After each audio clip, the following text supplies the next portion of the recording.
नमस्कार, मैं हूं मनोज मानस। वक्त हो चुका है जनहित का, और जनहित में आज हम बात करेंगे दिल्ली चले किसान।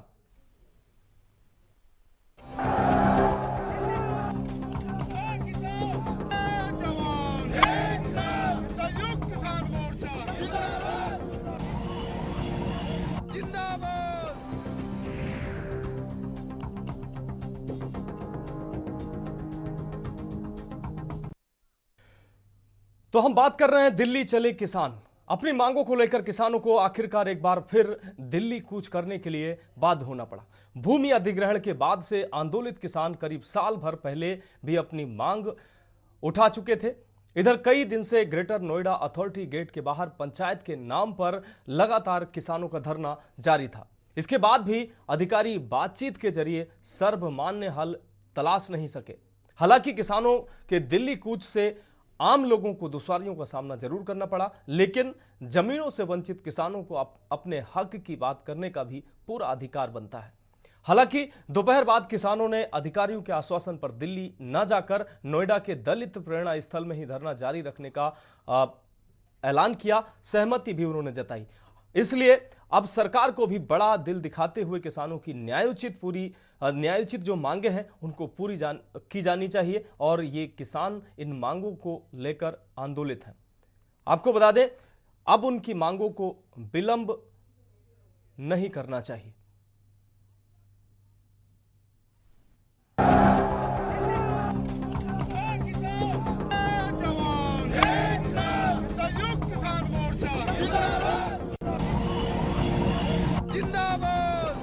दिल्ली कूच को लेकर नोएडा से आगे बढ़ रहे किसानों के समूह ने दलित प्रेरणा स्थल के पास नोएडा पुलिस की बैरिकेडिंग तोड़ दी।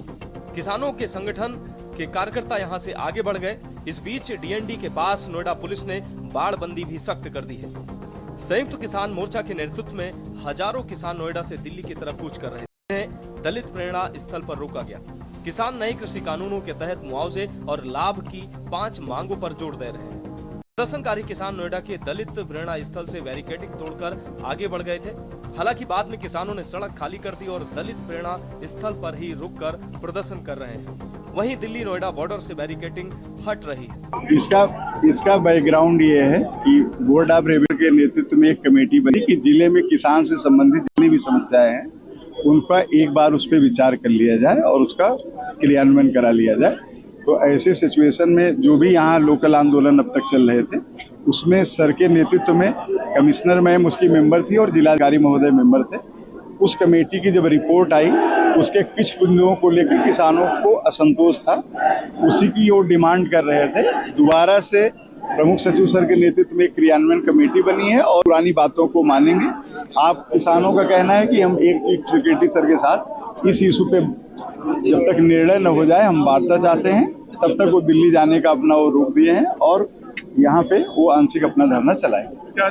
मांग जैसी तो कोई चीज ही नहीं है, केवल किसान इतना उस पे आ चुका है कि जो 10 साल पहले कानून लागू हो चुका है 2014 में, उसके लिए अब 10 साल बाद दोबारा से लड़ाई लड़नी पड़ रही है। जो हमारे स्थानीय विधायक जी कहते थे कि 120 साल के संघर्ष के बाद कानून 2014 में पास हो गया 1 जनवरी से, उसको लागू कराने के लिए किसान दर दर भटक रहा है। आपको पता है कि एयरपोर्ट बन रहा है क्षेत्र में, कितना ये बहकाया जा रहा है कि भाई एयरपोर्ट बन रहा है, इन्वेस्टमेंट आएगा, लेकिन किसान को क्या मिल रहा है उसमें? 3000 रुपये मीटर का मुआवजा, और ये क्या अपना प्लॉट क्या भाव बेच रहे हैं?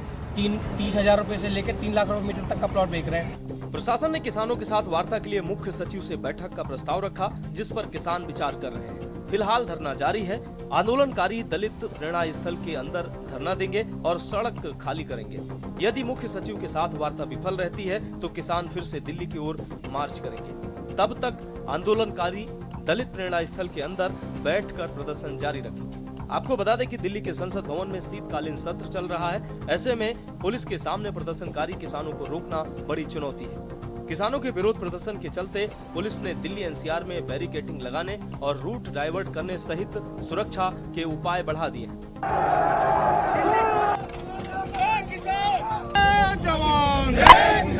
संयुक्त किसान मोर्चा जिंदाबाद। पैदल मार्च कर रहे किसान कुछ देर पहले दलित प्रेरणा स्थल पर रुके थे। हालांकि थोड़ी देर बाद ही वे आगे बढ़ गए। उनके प्रदर्शन के कारण महामाया ब्रिज पर जाम लग गया और हजारों किसानों का जत्था दलित प्रेरणा स्थल से आगे बढ़ चुका है। प्रशासन ने किसानों के साथ वार्ता के लिए मुख्य सचिव से बैठक का प्रस्ताव रखा है, जिस पर किसान विचार कर रहे हैं। फिलहाल धरना जारी है। आंदोलनकारी दलित प्रेरणा स्थल के अंदर धरना देंगे और सड़क खाली कर देंगे। यदि मुख्य सचिव के साथ वार्ता विफल रहती है, किसान फिर से दिल्ली की कूच करेंगे। तब तक आंदोलनकारी दलित प्रेरणा स्थल के अंदर बैठकर प्रदर्शन जारी रखेंगे। ये हमारा पक्का फैसला है। हमारे पास ऑफर ये आया कि जो उत्तर प्रदेश के चीफ सेक्रेटरी हैं उनसे इस मसलों पर बात करी जाए। हमने साफ तौर पर कहा कि हमें कोई कमेटी नहीं चाहिए। हमारे दोनों प्रस्ताव पास होकर उत्तर प्रदेश सरकार की मंजूरी के लिए जा चुके। वो प्रस्ताव पास करा के आप मंगा दें। उन्होंने ऑफर रखा कि प्रस्ताव जो पास होने हैं उसमें कम से कम चीफ सेक्रेटरी स्तर पर हम आपकी बातचीत कराना चाहते। हमने सहमति जताई है और हमने कहा कि 1, 2, 3 दिन में हमारी बातचीत आप करा दें। तब तक हमने अपना जो धरना और महापड़ाव है यहीं रख दिया। तो दलित प्रेरणा स्थल पर हमारा महापड़ाव रहेगा।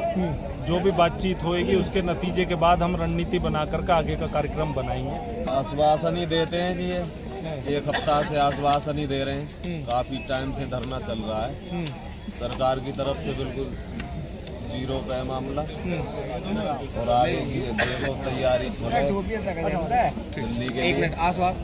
हम गांव रनेरा के हैं और जेवर एयरपोर्ट में हमारी ज़मीन गई है और किसानों के साथ छल किया जा रहा है और यहाँ पर हम आंदोलन कर रहे हैं। तो क्या आश्वासन मिला, दिल्ली जाओगे? आश्वासन कुछ नहीं मिला, अभी तो बस रोड से पार्क में कर दिए हैं और आश्वासन कुछ नहीं है। हम दिल्ली जाएंगे। किसानों के हल्ला बोल को देखते हुए दिल्ली बॉर्डर के आसपास 4000 से ज्यादा पुलिस कर्मियों को तैनात किया गया है। 3 लेयर की सुरक्षा व्यवस्था की गई है। कई किसान नेताओं को हिरासत में लिया गया है। नोएडा पुलिस ने कहा है कि किसी भी कीमत पर किसानों को दिल्ली जाने नहीं दिया जाएगा।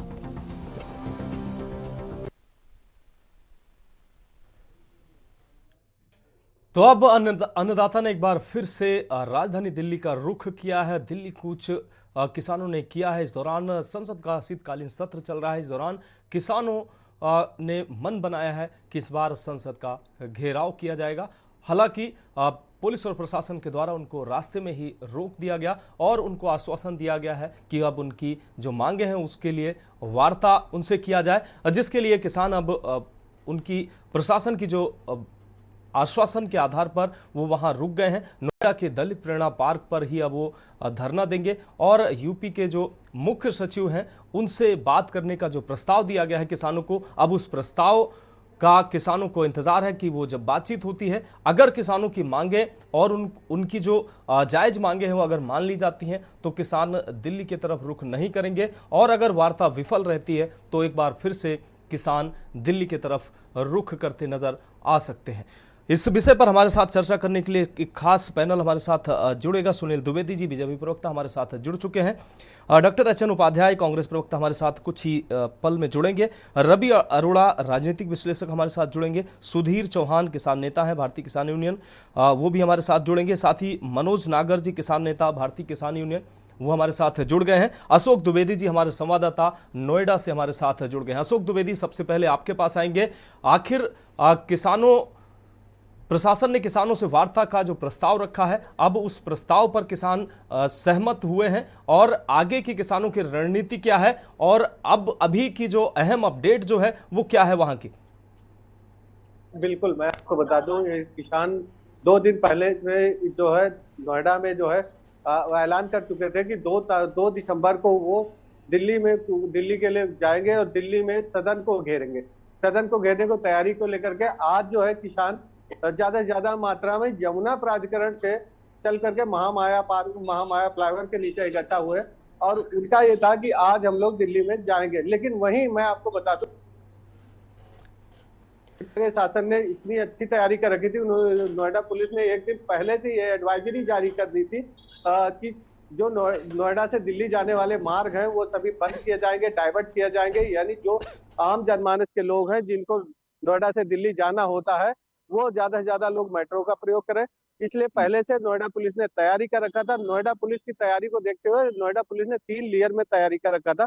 पहला बैरिकेडिंग इन्होंने महामाया पे लगाया था, दूसरा बैरिकेडिंग दलित प्रेरणा स्थल पे लगाया था, तीसरी बैरिकेडिंग चिल्ला बॉर्डर दिल्ली बॉर्डर पे लगाया था।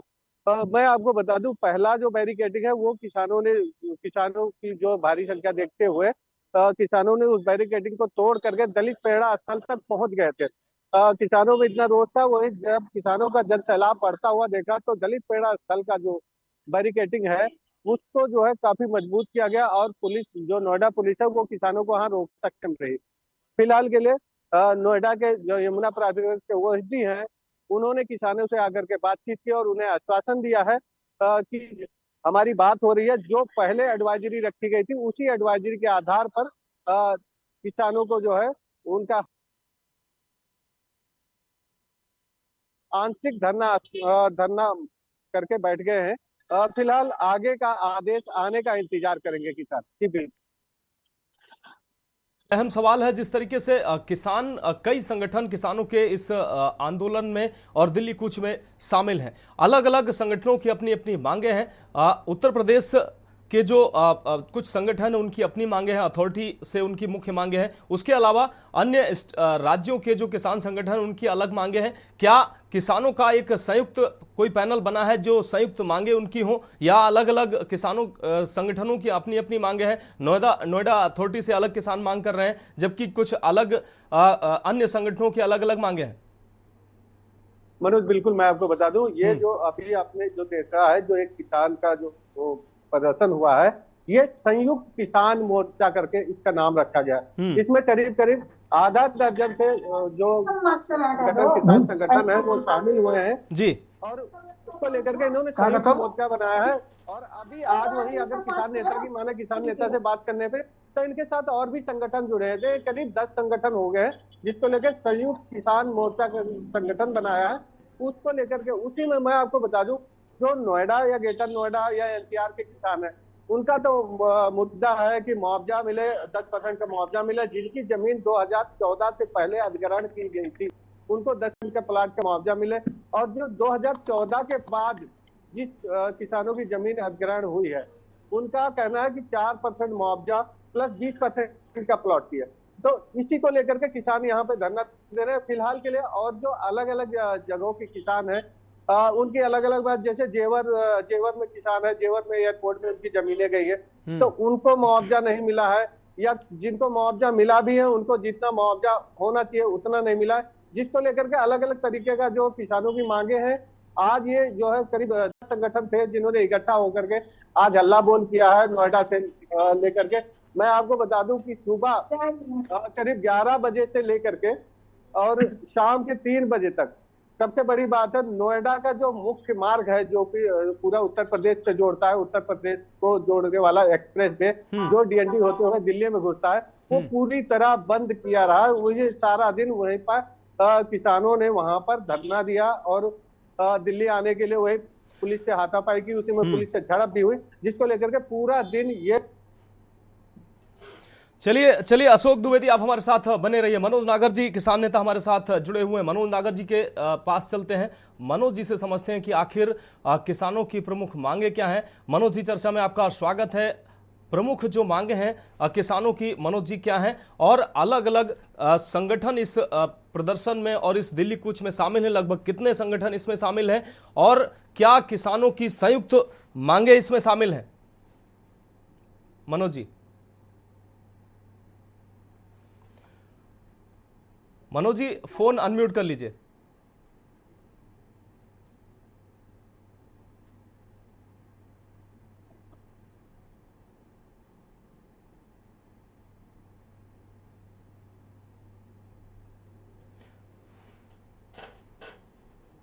मनोज जी, आपकी आवाज दर्शकों तक नहीं पहुंच पा रही, अनम्यूट कर लीजिए। आवाज आ रही है? नहीं आ रही? जी, मनोज जी, बात रखिए अपनी। मैं ये कह रहा हूं कि पहले प्रशासन ये कहता था कि संगठन, अलग अलग संगठन अपनी अपनी अलग अलग मांगे लेके आते हैं। हाँ। उसी के देखते हुए संयुक्त किसान संगठन बनाया गया। बना तो पहले तो एसकेएम पहरा पूरे देश में है, संयुक्त किसान मोर्चा, लेकिन गौतम बुद्ध नगर की समस्याओं को भी लेकर लगभग 10-15 संगठन एक साथ आए हैं और एक साथ उन सबने अपनी मांगे रखी हैं। और हिंदुस्तान में भूमि अधिग्रहण बिल 2013 ज्यादातर लागू है, सिर्फ गौतम बुद्ध नगर को छोड़कर। जी, गौतम बुद्ध नगर में भूमि अधिग्रहण बिल 2013 आज तक लागू ही करने का काम नहीं किया है। किसानों की जो जमीन है वो औने पौने भाव पे इन्होंने लूटने का काम प्राधिकरणों ने किया है जी। कई पीढ़ियां अपने प्लॉटों के लिए चली गई। जो हमारे दादा परदादा थे उनके समय में जमीन अधिग्रहण हुई और आज तक उन लोगों को 10% का प्लॉट नहीं मिला है। उनका 64% है वो नहीं मिला है। जो उनकी आबादी है उन पर वो लड़ाई लड़ रहे हैं। जो कई कम से कम 50 साल से अपनी आबादियों पर रह रहे थे, उन आबादियों को प्राधिकरण कहता है कि हमारी आबादी है।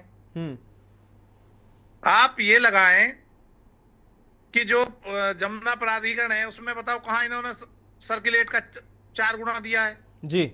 जो ग्रामीण क्षेत्र हैं उनको रातों रात में शहरीकरण घोषित कर देते हैं। तो इनका कोई नियम ही नहीं है। इन सब चीजों को देखकर एसकेएम इकट्ठा हुआ है और पूरी लड़ाई ये मजबूती से है। लेकिन पुलिस ने कितने ही लेकिन मनोज नागर जी एक और अहम सवाल, आपकी लड़ाई जो आपकी प्रमुख मांग है ये नोएडा अथॉरिटी या नोएडा के आसपास जो जेवर एयरपोर्ट और जो यमुना अथॉरिटी की आपने बात की, इससे संबंधित मांगे हैं या जो इससे पहले किसान आंदोलन की जो तमाम मांगे थी, ऋण माफी और एमएसपी गारंटी, ये तमाम जो गारंटियां थी वो भी इसमें शामिल हैं, या ये जो आंदोलन है इन किसानों की जो प्रमुख मांगे हैं वो नोएडा अथॉरिटी तक ही सीमित है? कार्यक्रम है जो हमारे तीनों प्राधिकरण है उनकी तो ये भी मांग है, अपनी ये मांग है, स्थानीय मांग जो है। और पूरे और हिंदुस्तान का जो किसान है वो कर्ज माफी के लिए, एमएसपी पे गारंटी कानून के लिए, बिजली माफी, ये बहुत और जो है उनकी वो मांगे हैं। चलिए, गौतम बुद्ध नगर के किसान हैं उनकी अपनी ये मांगे हैं जो प्राधिकरण के अंदर तीनों प्राधिकरणों से संबंधित मांगे हैं। जैसा 8% का प्लॉट है, उनका मुआवजा है जी, उनकी जो आबादी है, जो 30% उनको स्थानीय जो है उनके लिए है। ये जो सेक्टर प्लॉट हैं उसमें 30% का कोटा होना चाहिए। जो उनका रेट है उस रेट पे प्राथमिकता का आधार पर उन पहले स्थानीय निवासियों को देना चाहिए। अब आप ये बताएं कि जो गौतम बुद्ध नगर में जिस व्यक्ति ने जन्म लिया है उसकी जमीन प्राधिकरण ने सब एक बार कर ली और वो अपने बच्चों के लिए बसाने के लिए कहाँ जाएगा बताओ आप? बिल्कुल बड़े सवाल हैं। मनोज नागर जी आप हमारे साथ जुड़े रहिए। बीजेपी प्रवक्ता हमारे साथ सुनील द्विवेदी जी जुड़े हुए हैं। सुनील द्विवेदी जी, एक बार फिर से किसानों ने हल्ला बोल किया है, किसानों ने दिल्ली कूच की तैयारी की है और संसद घेरने का प्रस्ताव किसानों का था। हालांकि प्रशासन ने उनकी जो मांगे थी उस पर चर्चा करने के लिए उनको आमंत्रित किया है और किसान अब दलित प्रेरणा पार्क पर धरने पर बैठ गए हैं। और अब जब मुख्य सचिव से बातचीत होगी उसके बाद ही आगे की सूरत हाल तय हो पाएगी कि आगे होना क्या है। लेकिन सवाल बड़े हैं सुनील जी। सवाल जेवर एयरपोर्ट में अभी कई किसानों की हम बाइट सुन रहे थे। जेवर एयरपोर्ट में जो अधिग्रहण हुआ उसमें उनको सही से मुआवजा नहीं मिला, सर्किल रेट से उनको मुआवजा नहीं मिला। यमुना प्राधिकरण की जो बात हो रही है उसमें उनको सर्किल रेट से मुआवजा नहीं मिला और अब उसके लाभांश की भी हालांकि मांग किसानों के द्वारा की जा रही है। तो ये जो त्रुटियां हैं 2014 में जो बिल लेके आई केंद्र सरकार वो भी अभी इंप्लीमेंट नहीं हो पाया है। ये तमाम किसानों की मांगे हैं। सुनील जी, पैनल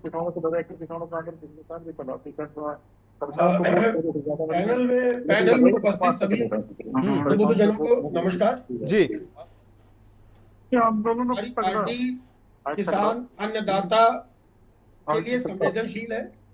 पार्टी सदैव उसका उद्देश्य रहा है गांव खलिहान किसान, ये पार्टी के मुख्य एजेंडे में सदैव रहा है। द्विवेदी खाली एजेंडा है, लागू नहीं करते। मनोज जी अभी आते हैं आपके पास। अब सुनील जी को सुन लीजिए, उसके बाद आते हैं आपके पास। हमारी पूरी संवेदनशीलता है हमारे अन्नदाताओं के प्रति, क्योंकि मैं भी उसी परिवार से आता हूँ। मैं कोई इंग्लैंड में नहीं पैदा हुआ, मैं भी उसी किसान परिवार का ही सदस्य हूँ। मुद्दा यह है कि अभी जैसे मनोज नागर जी कह रहे थे, ये जो आज का आंदोलन है इसमें विभिन्न मुद्दे हैं। कहीं पे एमएसपी की गारंटी की बात है, कहीं पे कर्ज माफी की बात है, कहीं पर जेवर एयरपोर्ट में जो अधिग्रहण हुआ है उसमें उनको मुआवजा उचित या अनुचित है नहीं मिला है, और गौतम बुद्ध नगर में जो प्राधिकरण है उसकी स्थानीय मांगे थी। तो ये संयुक्त मांग है। प्रशासन पूरी संवेदनशीलता के साथ इस पर विचार कर रहा है। आप इस बात की प्रशासन और सरकार कितनी संवेदनशील है, इस बात को आप ध्यान रखें कि शासन का मुखिया मुख्य सचिव होता है और मुख्य सचिव को अधिकृत किया गया है कि हमारे माननीय किसान जनों से, अन्नदाताओं से वो संपर्क करके और एक विधिवत वार्ता हो। विधिवत वार्ता के बाद हम पूरी तरह से आशान्वित हैं कि किसान भाइयों को पूर्ण संतुष्टि के साथ इसका समाधान मिलेगा। रही पार्टी का विषय, तो ये पार्टी जो है गरीब, मजलूम और किसानों की पार्टी है और अन्नदाताओं के साथ है। हम संवेदनशीलता के साथ जी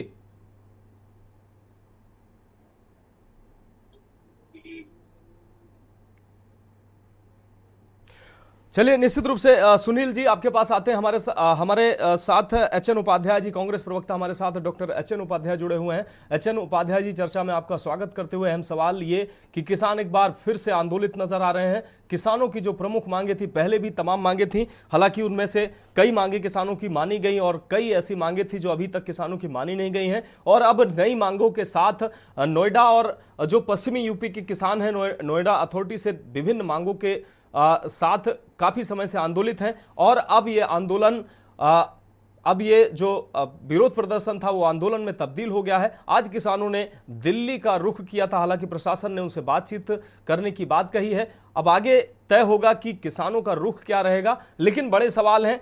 किसानों ने जिस तरीके से उनकी बातें सामने आई कि अभी जेवर एयरपोर्ट का जो मुआवजा था वो भी अभी उनको ठीक से नहीं मिला है, और कई यमुना अथॉरिटी का जो मुआवजा था वो भी नहीं मिला है। तमाम इसके अलावा किसानों की तमाम मांगे थी, उनकी ज़मीनें जो ली गई हैं, लेकिन उनको जो सहूलियतें हैं वो कुछ नहीं मिली हैं। इन तमाम मांगों के साथ किसान दिल्ली कूच कर रहे हैं। कांग्रेस का रुख इसमें क्या नजर आ रहा है, उपाध्याय जी?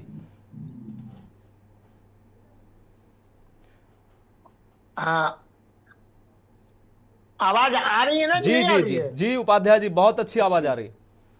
हाँ मनोज जी, देखिए, कांग्रेस पार्टी सैद्धांतिक ही नहीं, व्यावहारिक रूप से किसानों की हमेशा हितैषी रही है। उसका प्रमाण कई है।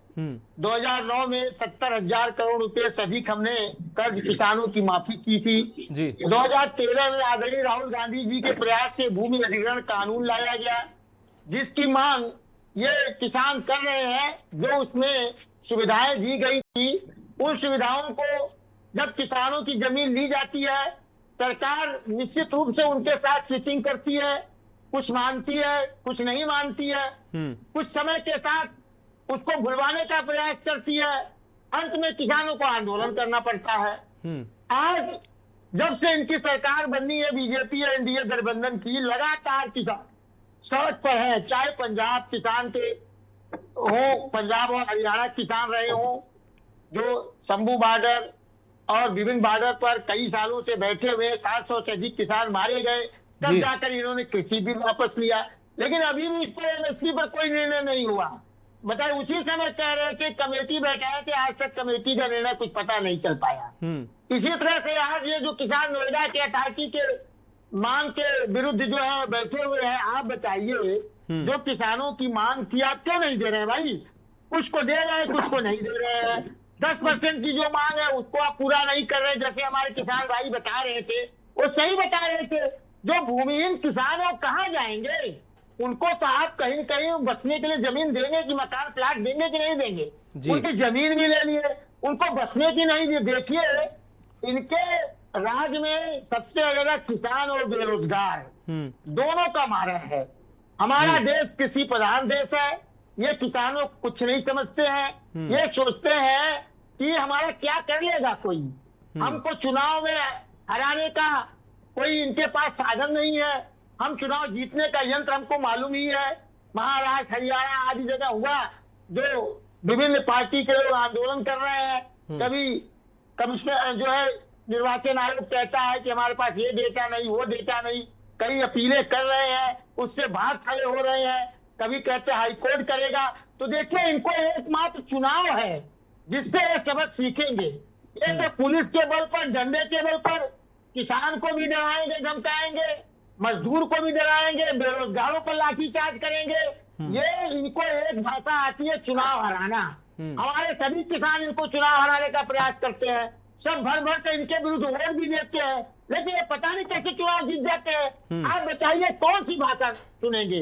इसीलिए किसानों ने निर्णय किया कि अब हम अपनी मांग मानकर मनवा कर ही यहाँ से हटेंगे, और वरना हम यहाँ से हटेंगे नहीं। इनके साथ हमारा समर्थन है, हम किसानों के साथ हमेशा रहे हैं, इसीलिए तो हमने ये कानून लेकर आए आगे राहुल गांधी जी की प्रेरणा जी। निश्चित रूप से एचएन उपाध्याय जी, सवाल बड़े हैं। एक ब्रेक का वक्त हो चला है और ब्रेक के बाद वापस आएंगे तो हमारे साथ सुधीर चौहान जी भी किसान नेता जुड़ चुके हैं, उनकी भी प्रतिक्रिया लेंगे कि आखिर किसानों की पीड़ा क्या है और उनकी जो मांगे हैं, वो जो जायज मांगे हैं, वो प्रशासन क्यों नहीं मान रहा। एक ब्रेक के लिए रुकते हैं। तो ब्रेक के बाद हमारी खास पेशकश में एक बार फिर से आपका स्वागत है। हम बात कर रहे हैं दिल्ली चले किसान। एक खास पैनल हमारे साथ जुड़ा हुआ है, सीधे हम चर्चा पे आते हैं। हमारे साथ सुधीर चौहान जी, भारतीय किसान यूनियन के नेता हमारे साथ जुड़ गए हैं। सुधीर चौहान जी, किसानों की अगर बात की जाए, कुछ चीजें स्पष्ट नहीं है, आपसे हम चाहेंगे कि आप स्पष्ट कर दीजिए। ये जो आंदोलन है, ये मुख्य रूप से नोएडा अथॉरिटी से ये विभिन्न मांगों को लेकर अगर ये आंदोलन है, फिर कूच दिल्ली क्यों? क्योंकि अथॉरिटी जो है, जेवर एयरपोर्ट में जो तमाम किसानों को मुआवजा से संबंधित शिकायतें हैं, या यमुना अथॉरिटी या कई और अथॉरिटियां हैं, उनसे शिकायत अगर है, उनसे मांगे हैं, नोएडा अथॉरिटी से अगर मांग है, तो कूच दिल्ली क्यों? और आपका जो ये आंदोलन है, इसमें जो प्रमुख रूप से जो मांगे हैं, तो देश का जो अभी बड़ा आंदोलन देश ने पहले किसानों का देखा, क्या उसी से ये जुड़ा हुआ आंदोलन है? क्योंकि बात आप यूपी सरकार से कर रहे हैं, मुख्य सचिव से कर रहे हैं, मांगे आपकी नोएडा अथॉरिटी से, कुछ आप दिल्ली कर रहे हैं। देखिए, बड़ा स्पष्ट है, एक डेमोक्रेटिक हियरार्की होती है, और उस हियरार्की को, डेमोक्रेटिक हियरार्की को जो उसमें एक सीक्वेंस ये मेंटेन होता है कि पहले आप अपनी विधायिका के पास जाएंगे जो लोकल बॉडीज है, उसके बाद आप मुख्य सचिव के पास जाएंगे और फिर मुख्यमंत्री के पास जाएंगे। हमारा विषय केवल यहाँ पे दोनों विषय में बिल्कुल क्लियर कर दूं, दो मांगों को लेकर हम चल रहे हैं। तो हमारा करार का विषय है कि जो हमारा लैंड एक्विजिशन जब हुआ, उसमें हमें 90% हमारी जमीन ली गई और 10% का हमें पैसा नहीं मिला। यानी एक्विजिशन की जो कंडीशन होती है रिहेबिलिटेशन वाला, उसको लिख के रिहेबिलिटेशन वाले पार्ट को लेकर ये आज हमारा एजुकेशन चल रहा है। 1997 से नोएडा प्राधिकरण पे लगातार हमारा करार नियमावली से जमीन हुई है, और उसमें बिल्कुल क्लियर कट दिया गया है कि आपको 90% पैसा मिलेगा और 10% का पैसा नहीं मिलेगा, क्योंकि वैसा रिहेबिलिटेशन पार्ट उसको दिया जाए। दो भाई हैं, दो भाई में से जिस भाई की अप्रोच है, नोएडा प्राधिकरण ने उसको 10% का पैसा दे दिया, दूसरे भाई को पैसा नहीं दिया। ये जो डिस्क्रिमिनेटी है, और लगातार जब नोएडा प्राधिकरण को ये बात पता थी, या ग्रेटर नोएडा प्राधिकरण को ये बात पता है, या यमुना प्राधिकरण को ये बात पता है कि 10% को उनका मालिकाना हक ही नहीं है, तो वो 10% की जमीन लोगों को क्यों नहीं दे देते? एक मुख्य मांग है। दूसरा, जो लैंड एक्विजिशन बिल है, जो 1 जनवरी 2014 को पूरे देश में इफेक्टिव हो चुका है, जब समान रूप से एक संविधान है, देश में एक विधान चलता है, और जो सारे रूल है वो समान रूप से पूरे स्ट्रक्चर में समान रूप से लागू होते हैं। यहाँ पे इन्होंने जो डिस्क्रिमिनेटी गौतम बुद्ध नगर को लेकर आपने बनाई है, आप रोजाना देखते हैं कि एक नया प्राधिकरण, जमीन लेने का एक नया तंत्र, अभी न्यू नोएडा की बात कर रहे हैं, न्यू ग्रेटर नोएडा की बात कर रहे हैं, जिन प्राधिकरण, जो नोएडा, ग्रेटर नोएडा, यमुना प्राधिकरण जो ऑलरेडी जिनसे जमीन ले चुका है, वो वहां पर उनका रिहेबिलिटेशन वाला पार्ट देने के लिए तैयार नहीं है। तो ये जो गुस्सा ऐसा नहीं कि एक दिन का गुस्सा है, ये गुस्सा लगातार लगभग अगर मैं बात करूं तो 27-28 साल से जो जमीनें हमारी ली गई और रिहेबिलिटेशन वाला पार्ट रोका गया, और आज उस जमीन के पार्ट को हमें नहीं दिया जाता, और बोलते हैं कि जो जमीनें महंगी हो गई हैं, अब हम किसानों को जमीन नहीं दे सकते।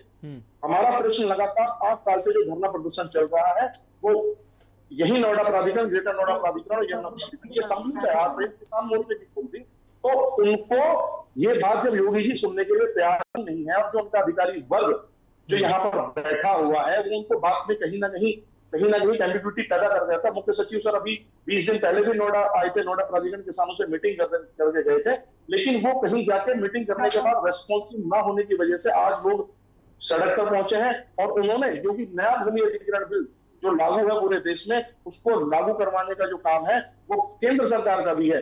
गौतम बुद्ध नगर को ये पार्टी जो भारतीय जनता पार्टी जो उत्तर प्रदेश में आज रूल करती है, जो सेंट्रल में रूल करती है, इस पार्टी का जन्म ही 2 विधान और 2 संविधान ना होने की वजह से हुआ था। तो पूरे देश में किसानों की सर्किल रेट का 4 गुना, ग्रामीण क्षेत्र में सर्किल रेट का 4 गुना, शहरी क्षेत्र में सर्किल रेट का 2 गुना से जमीन के एक्विजिशन हो रहे हैं। तो गौतम बुद्ध नगर को एक ऐसा जिला क्यों सोतेला जिला बनाया जा रहा है? यहाँ पर एक्विजिशन करते समय एक नया प्राधिकरण यानी एक नए नाला की दुकान, एक नए सरकारी मंडी खोलकर किसानों को जमीन लेकर और उसको बेचने की कवायद शुरू करी जाती।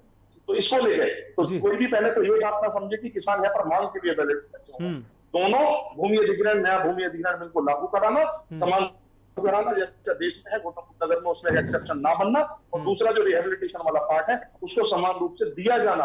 आखिर पूंजीपति लोग यहाँ पर आकर और लगातार जमीन है जिसको 500 एकड़ 50 एकड़ जमीन में फैक्ट्री लगानी है, वो 500 एकड़ जमीन खरीदना चाहता है, क्योंकि जेवर एयरपोर्ट के आसपास जमीनें ली जा रही है, कल को उनके दाम बढ़ेंगे, उनका उतना प्रोडक्शन का आउटपुट नहीं होगा, उनके प्रोडक्ट से इतना वो मार्जिन नहीं लेंगे जितना जमीन से मार्जिन लेने की निश्चित रूप से। तो सुधीर किसान को सेटल कीजिए।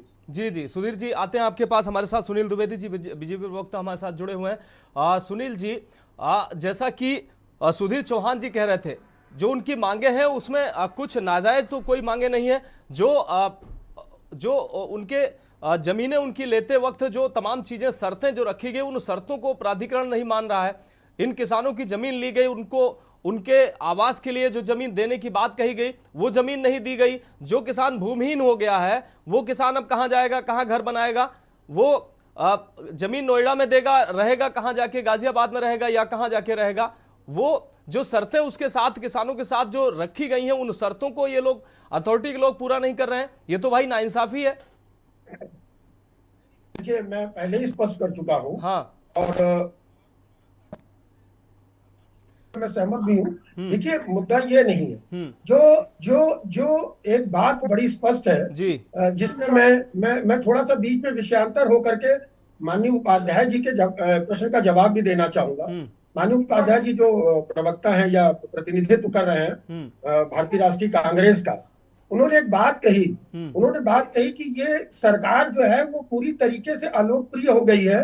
किसानों का, अन्नदाताओं की संवेदनशीलता की जहां तक बात आती है, भारतीय जनता पार्टी जितनी संवेदनशील है किसानों की मांगों के प्रति, देखिए उतना द्विवेदी सोच भी नहीं सकती। Dwivedi ji, doctor H.N.. उपाध्याय जी विपक्ष में हैं, वो तो खैर आलोचना करेंगे ही, लेकिन हम चाहेंगे सुधीर चौहान जी ने जो बात कही है उसका आप जवाब देंगे तो मेरे ख्याल से किसानों का उसमें लाभ होगा।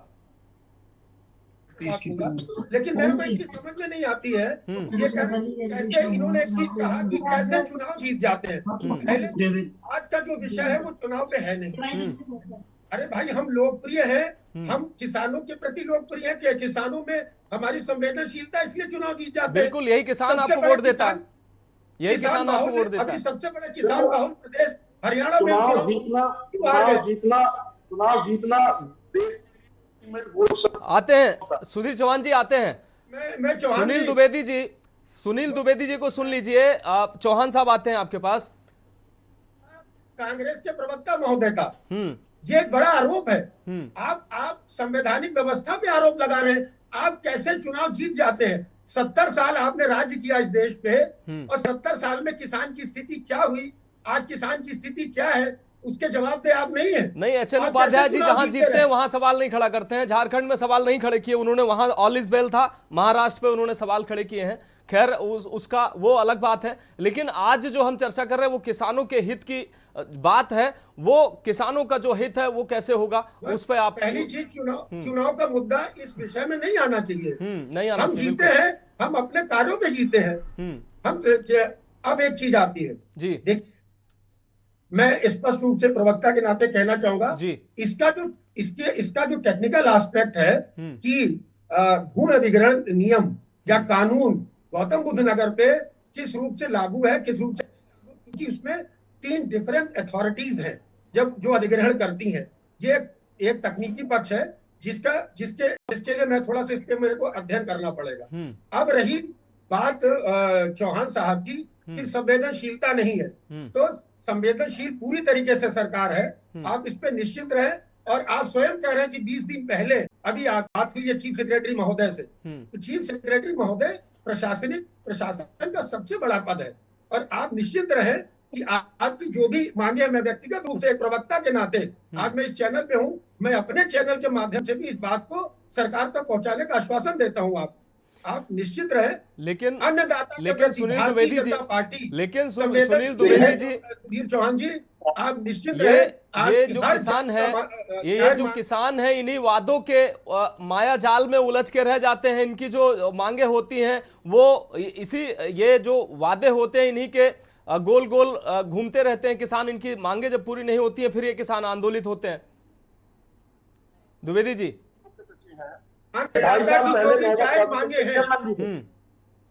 जो मुख्य सचिव है जी नोएडा प्राधिकरण के चेयरमैन मनोज सिंह जी है, जो 2.5 साल पहले नोएडा प्राधिकरण के चेयरमैन भी थे, और 2.5 साल पहले भी मुख्य सचिव उसी ऑफिस में ये चेयरमैन नोएडा अथॉरिटी के मुख्य सचिव नहीं हुआ करते थे।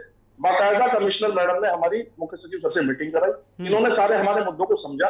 देखिए बड़ा क्लियर कट है, जब आप ई ऑक्शन से जमीनें बेच सकते हैं, जब शहर बसा सकते हैं, तो कम से कम सबसे पहले जो प्राइमरी, देखिए क्या है नोएडा प्राधिकरण, ग्रेटर नोएडा प्राधिकरण, यमुना प्राधिकरण, ये सरकारी जमीन बेचने वाले प्रॉपर्टी डीलर्स। उसके बाद ये डेवलपमेंट करते हैं, और डेवलपमेंट की भाषा जो इनकी है, सबसे पहले आप प्राइमरी स्टेक होल्डर जो किसान है जिसकी जमीन पर ये सारा डेवलपमेंट चल रहा है, आप उनको सेटलमेंट कीजिए।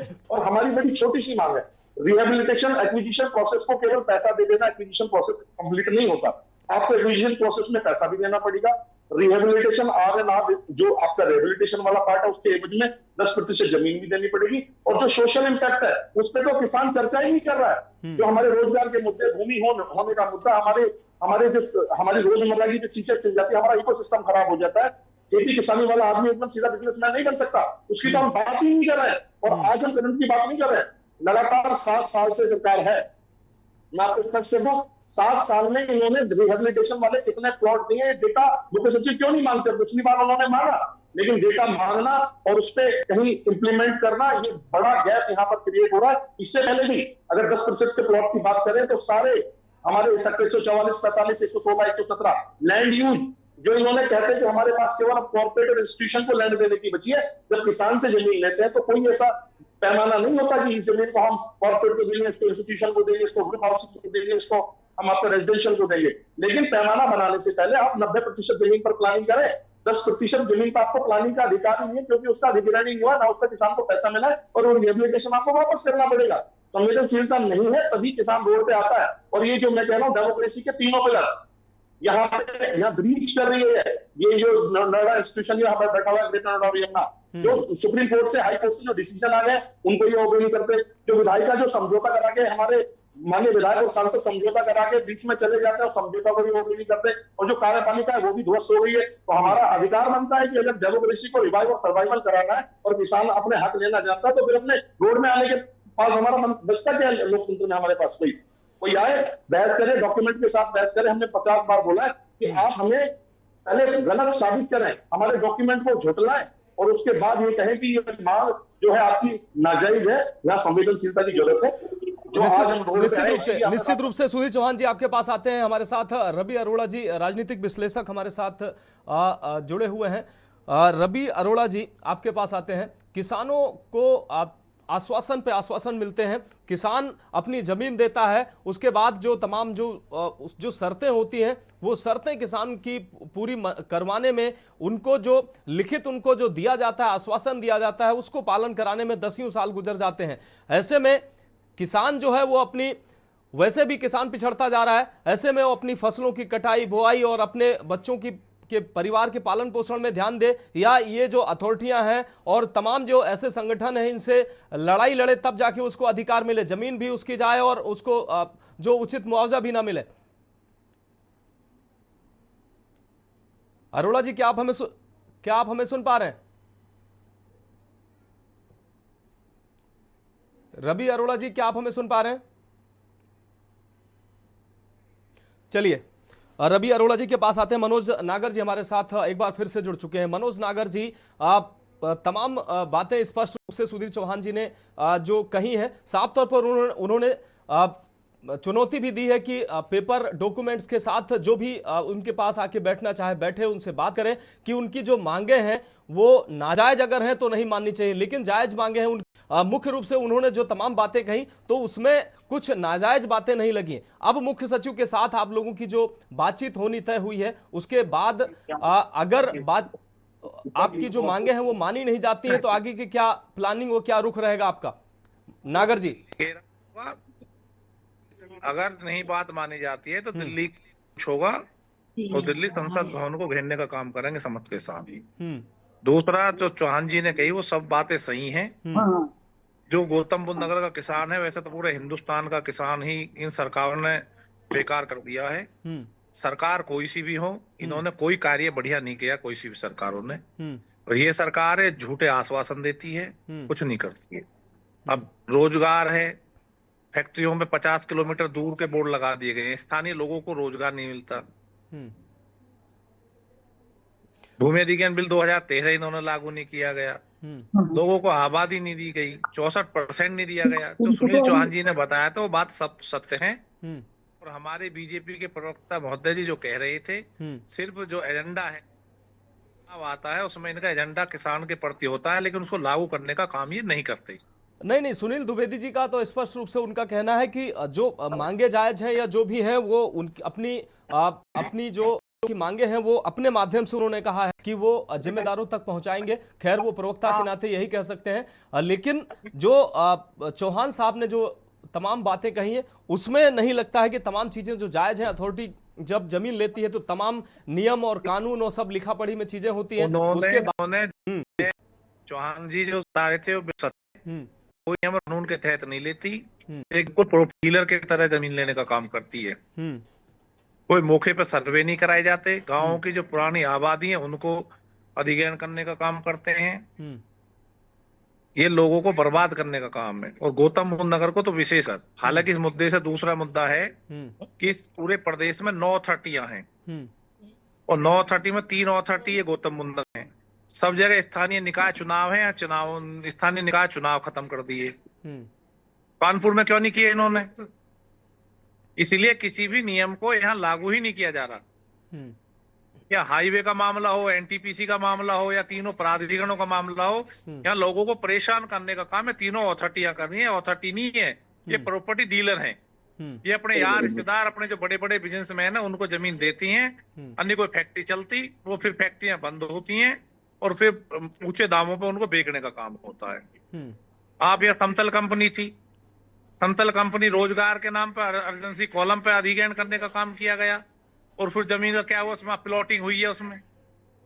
तो ये जमीनों को सब्सिडी पे लेने का काम करते हैं और उसे 10-5 साल बैंक से लोन लेते हैं, बैंक का डिफाल्टर होते हैं, उस पैसे को कहीं और लगाते हैं और फिर जमीन को ऊंचे दामों पे बेचने का काम करते हैं। ये ठीक है।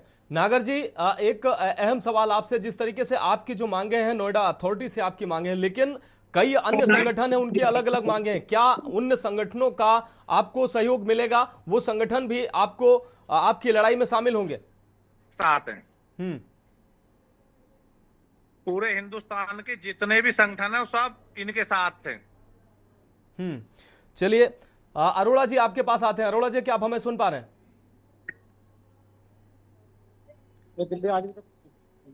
अरोड़ा जी, आप हमें सुन पा रहे हैं? चलिए अरोड़ा जी, हमारा सवाल आपसे, किसानों की अगर बात करें, एक बार फिर से किसानों ने दिल्ली कूच किया है। हालांकि नोएडा अथॉरिटी से जो पीड़ित किसान हैं उन्होंने दिल्ली कूच किया है और देश के अलग अलग जो संगठन है किसानों के, उन संगठनों ने इन किसानों को अपना जो है अभी सपोर्ट देने की बात कही है और आगे जो ये आंदोलन है, आगे जो ये प्रदर्शन है वो व्यापक रूप लेने की बात किसानों के द्वारा कही जा रही है। किसानों की जो प्रमुख मांगे हैं नोएडा अथॉरिटी से, उनकी जो जमीनें ली गई हैं उसके बाद जो शर्तें तमाम रखी गई, उन शर्तों को अथॉरिटी के लोग पूरा नहीं कर रहे हैं। मजबूरन इन किसानों को सड़क पर उतरना पड़ रहा है। क्या इन अथॉरिटी के जो जिम्मेदार बैठे हुए हैं, इसके बाद जो प्रदेश में जिम्मेदार बैठे हुए हैं, क्या उनको इन किसानों का दर्द नहीं दिखाई दे रहा है? इस भीषण सर्दी में किसान बुआई का समय हो गया है, किसान धरना प्रदर्शन में व्यस्त है, फसल की बुआई कौन करेगा? जी बिल्कुल, मैं आपकी बात से सहमत हूँ। किसान देश का अन्नदाता है, इसमें कोई दो राय नहीं है। परंतु इसमें एक बड़ा क्वेश्चन मार्क ये खड़ा होता है कि उत्तर प्रदेश में इस समय पे एक मजबूत सरकार है और मुझे लगता है बजाय प्रदर्शन, क्योंकि देखिए प्रदर्शन करना हर सभी का संवैधानिक हक है और किसानों का तो सबसे बड़ा हक है, लेकिन मैं समझता हूँ कि जिस प्रकार से किसानों की जब हम बात करते हैं तो उत्तर प्रदेश के अब का किसान जो है वो उसको अगर बॉर्डर सील करने से क्या इसका सॉल्यूशन निकल पाएगा, आप यह समझने वाली बात है, क्योंकि इससे आम जनजीवन जो है पूरा अस्त व्यस्त हो जाता है, न सिर्फ उत्तर प्रदेश के लोगों का बल्कि जो बॉर्डर से सटे हुए लोग हैं, जो दिल्ली के लोग हैं, उनका भी अस्त व्यस्त हो जाता है। मुझे लगता है इस पूरी बातचीत जो है टेबल पर होनी चाहिए, मुख्यमंत्री जी के सामने बात रखनी चाहिए और उसका सॉल्यूशन निकलेगा, 100% निकलेगा। जहां तक बात हुई, देखिए जो शर्तें रखी गई, कोई भी जब गवर्नमेंट जमीन लेती है तो उससे पहले जो शर्तें तय होती है वो रिटर्न में होती है, सारा रिटर्न में होता है। ऐसे में अगर कुछ नई शर्तें, क्योंकि देखिए अब जेवर एयरपोर्ट बनने के बाद दुनिया के कई देश यहाँ पे अपना शहर बसाना चाह रहे हैं और कई देशों से डील भी हो चुकी है, तो ऐसे में एक बड़ी अर्थव्यवस्था उत्तर प्रदेश खुद अपने आप में बनने जा रही है, बात समझनी होगी। और ऐसे में अगर कुछ शर्तें रखनी भी चाहते हैं किसान, अगर कुछ बात रखना चाहते हैं, तो मुझे नहीं लगता कि उनकी बात को नकार के उत्तर प्रदेश सरकार कोई ऐसा डिसीजन लेगी। मुझे लगता है बात टेबल पर होनी चाहिए बजाय सड़कों पर, क्योंकि जब तक आप टेबल, हर चीज का सोल्यूशन टेबल पर ही निकलता है, क्योंकि जो अब किसान निकले हैं उनकी बात अगर वो अपनी रखना चाहते हैं तो जो बॉर्डर पूरे, जिस प्रकार से आपको पता है पिछले काफी समय भी एक बार पहले भी वक्त आया था जब 3 कानून लाए गए थे, आखिर प्रधानमंत्री मोदी जी ने उन कानूनों को वापस लिए, क्योंकि किसानों के खिलाफ कोई भी सरकार नहीं जा सकती। लेकिन ये बात हो रही है जमींदारों की, जिनकी जमीनें हैं, उनके साथ अगर सरकार गलत अगर कोई डिसीजन ले रही है तो ऐसे में मुझे नहीं लगता कि उत्तर प्रदेश सरकार ऐसा कोई डिसीजन लेगी। और बात करनी चाहिए, टेबल पर बात जानी चाहिए, टेबल पर जो डिसीजन होगा वही मुझे लगता है सही रहेगा, क्योंकि ताकि आम जनजीवन, और जहां तक बात हो रही है बुआई का समय चल रहा है, तो ये जितने भी किसान दिल्ली आ रहे हैं ये बड़े जो है जमींदार हैं, सबकी जमीनें हैं वहां पे, और बुआई के लिए ऐसा नहीं कि उनको खाली छोड़ दिया गया है। आजकल आपको पता है दूसरे राज्यों से भी किसानों को बुलाया जाता है बुआई के लिए और काम चालू रहता है, क्योंकि उनको पता है अगर बुआई नहीं हुई समय पे तो कटाई कहाँ होगी। तो कहीं ना कहीं मुझे लगता है भारतीय किसान यूनियन के साथ पूरा देश खड़ा है, लेकिन कहीं ना कहीं यह बात भी समझनी होगी कि जो बात टेबल पर होगी वो ज्यादा बढ़िया रहेगी, तो उन किसानों के लिए भी, उन जमींदारों के लिए भी, और देश की आवाम के लिए भी, देश की राजधानी के लिए भी, और खासकर उत्तर प्रदेश की जनता के लिए भी, जो जिनके साथ जो भी दिक्कत आ रही है, खासकर आने वाले समय में। आज भी जिस प्रकार से आपने देखा पूरा जाम कई घंटों तक लगा रहा, लोग ना आ पा रहे थे ना जा पा रहे थे, ऐसे में बहुत सारी प्रॉब्लम क्रिएट होगी। और ऐसे में मुझे लगता है कि हम एक दुनिया, मतलब मैं समझता हूँ कि खुद उत्तर प्रदेश जो है देश का सबसे बड़ी अर्थव्यवस्था वाला राज्य बनने जा रहा है, तो ऐसे में उसमें कैसे आप आगे बढ़ पाएंगे। तो मुझे लगता है बात करनी चाहिए, टेबल पर करनी चाहिए। और इसमें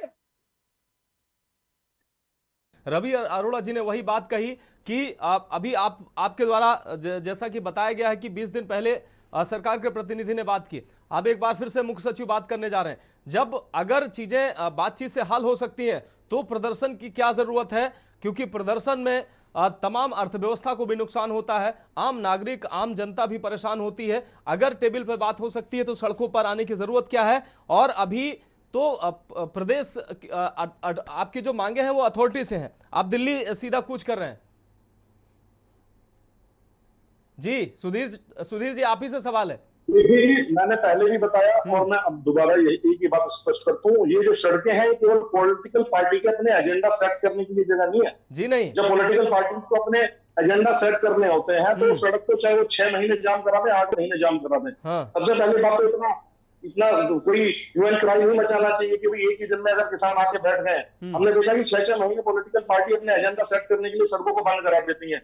इनके रोजाना की जो चीजें हम उसमें नहीं जाना चाहते, लेकिन मैं एक बार मैं स्पष्ट रूप से आपको बोल दूं, देखिए अगर आप ये बात बोलते हैं कि भाई जो अगर ये नजर कहता है कि जो उत्तर प्रदेश की जीडीपी का 10% है हम, और पूरे उत्तर प्रदेश के एक्सपोर्ट का 50% है हम, नोएडा अथॉरिटी जाके ये कोई उत्तर प्रदेश एयरपोर्ट नहीं बन रहा है, ये नोएडा इंटरनेशनल एयरपोर्ट बन रहा है। 5,000 करोड़ की इन्वेस्टमेंट नोएडा अथॉरिटी वहां से पैसे निकालकर एयरपोर्ट बना रहा है। चौहान साहब, उद्योग नहीं लगेंगे, एयरपोर्ट नहीं बनेंगे तो प्रदेश आगे कैसे बढ़ेगा, वो भी तो जरूरी है ना।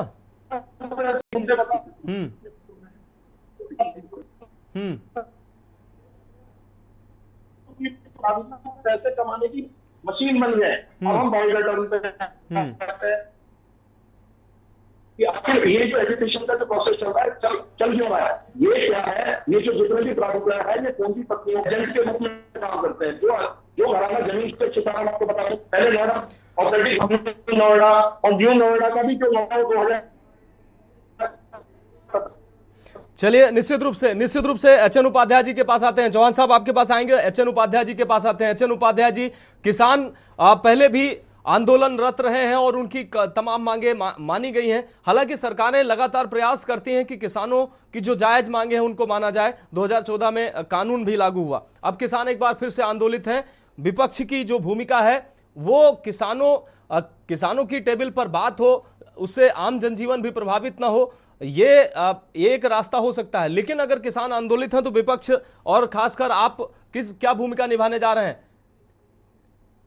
अरे भाई, हम लोग तो शुरू से ही मांग कर रहे हैं कि किसानों की जो मांग हमने 2013 में हमने कानून पास किया था उसका पालन किया जाए। आप बताइए, ये जो है हमारे राजनीतिक विश्लेषक अरोड़ा जी महोदय हैं और सब लोग सरकार के मुखापेक्षी बने हुए हैं। इन किसान को शौक लगी है इस ठंडी में सड़क पर उतरने का। आप लोग एक पक्षी बात कर रहे हैं। ये सरकार ऐसा क्यों कर रही है कि सड़कों पर उतरना पड़ रहा है किसानों को? वर्षों से ये लोग आंदोलन कर रहे हैं, चाहे जेवर एयरपोर्ट का हो मुआवजा, चाहे नोएडा FIT का हो, क्यों नहीं दे रहे हैं भैया आप पैसा? जो कानून के अनुसार जो आपने लिखा पढ़ी में किया है, सर आप बता रहे हैं कुछ पैसे को दे रहे हैं, एक भाई को नहीं दिया आपने, एक पड़ोसी को दे रहे हैं, उसको नहीं दे रहे हैं। उनका क्या ऐसा कर रहे हैं? अगर नियम के अनुसार आप चलिए तो किसान बेचारे इसमें बुआई जुताई करेंगे कि सड़क पर आएंगे? उनको शौक नहीं लगी है। चलिए सुनील द्विवेदी जी से सुनील जी के पास आते हैं। एचएन उपाध्याय जी आपके पास आते हैं। एक प्रतिक्रिया सुनील जी से ले लेते हैं। सुनील जी, आपने चूंकि अभी आश्वासन दिया, मुख्य सचिव ने अभी मुलाकात करने की बात कही है, आप बतौर प्रवक्ता होने के नाते आप सत्ता में हैं, आपकी जिम्मेदारी है इन किसानों को सर्दियों में सड़कों पर ना उतरना पड़े, प्रदर्शन ना करना पड़े। आप अपनी जिम्मेदारी कैसे निभाएंगे ताकि इन किसानों को जो इनकी जो जायज मांगे हैं वो पूरी हो सके? अनम्यूट कर लीजिए सुनील जी।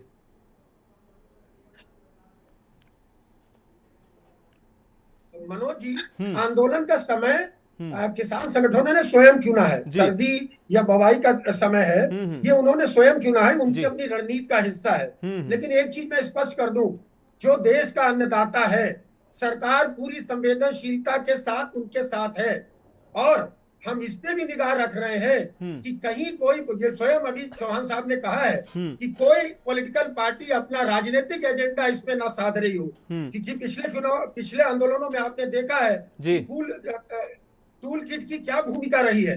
हमें यह भी देखना होगा, संसद का सत्र चल रहा है, सर्दी का टाइम है, बुवाई का समय है और उस समय यह आंदोलन हो रहा है। तो इस आंदोलन के समय पे भी हमें विचार करना होगा। अगर अन्नदाता खेत छोड़ करके, बुवाई का समय छोड़ करके क्या आंदोलन में है, या आंदोलन किसी रूप से प्रायोजित नहीं होना चाहिए। हमारे भोले भाले अन्नदाता का हक उनके भोले निश्चित रूप से अन्नदाता को किसी राजनीतिक बहकावे में या उसमें उलझना नहीं चाहिए। किसानों की जो जायज मांगे हैं उन मांगों को निश्चित रूप से अपनी मांगों के लिए उनको अपनी मांगे मनवाना और उसके लिए प्रदर्शन करना उनका हक है। लेकिन जो किसान हैं उनको भी ये समझना चाहिए कि अगर टेबल पर बात हो सकती है तो ऐसी सर्दी में और फसल बुआई के समय प्रदर्शन करना उनके लिए हितकारी नहीं होगा। लेकिन उनकी जो मांगे हैं वो भी महत्वपूर्ण है, उन मांगों को हम नकार नहीं सकते हैं। और फिलहाल आप तमाम मेहमानों का आप हमारे साथ जुड़े, आपने अपना कीमती समय दिया, आपका बहुत शुक्रिया। तो दिल्ली फिलहाल किसानों ने जाने का रुख किया है, लेकिन फिलहाल अब मुख्य सचिव यूपी के मुख्य सचिव ने बातचीत करने की बात कही है। अब अगर बातचीत में किसानों की मांगें जो है वो मान ली जाती हैं तो किसानों का रुख जो है वो भी देखने वाला होगा, और अगर मांगें नहीं मानी जाती हैं तो उनका रुख क्या होगा वो भी देखने वाला होगा। फिलहाल हमारी खास पेशकश में अभी के लिए इतना ही। मुझे दीजिए इजाजत और आप देखते रहिए न्यूज़ इंडिया।